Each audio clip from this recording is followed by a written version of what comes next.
गुजरे जमाने की बात है कि एक मुल्क का बादशाह बहुत अक्लमंद और इंसाफ पसंद था। एक रोज उसने अपने चारों बेटों को बुलाया जिनसे वो बहुत मोहब्बत करता था। शहजादों से कहा, मेरे जिगर गोशों में ये चाहता हूं कि अपनी जिंदगी में अपना जानशीन मुकर्रर कर लूं।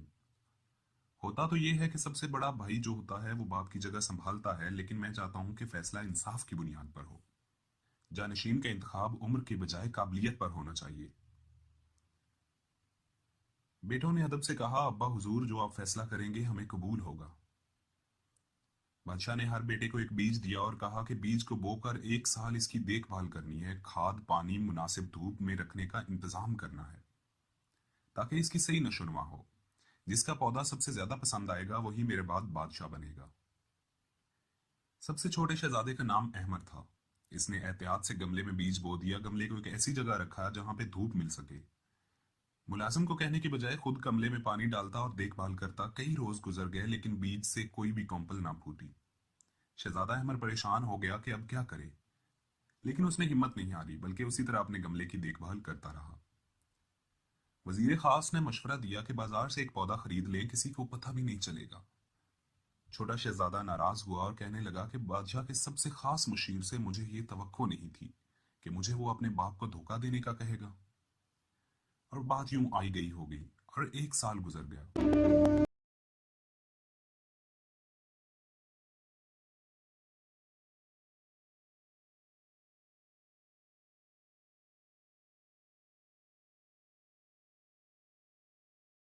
बुलाया और बीज के बारे में दरियाफ्त किया तो शहजादे अपने साथ पौधे लाए थे। सबके गमलों में खूबसूरत फूलदार पौधे थे, मगर शहजादे अहमद का गमला खाली था। बड़े भाई ये देखकर खुश हुए कि चलो एक तो उम्मीदवार कम हो गया।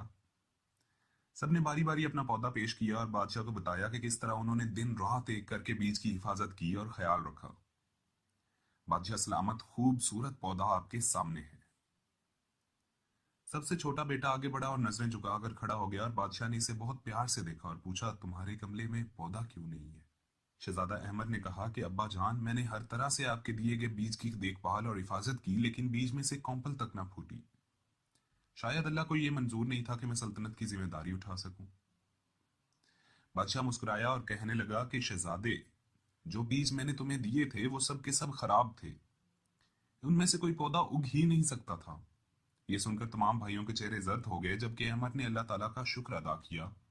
बादशाह ने बात जारी रखी, सिर्फ अहमद ने ईमानदारी से काम लिया और सच बोला।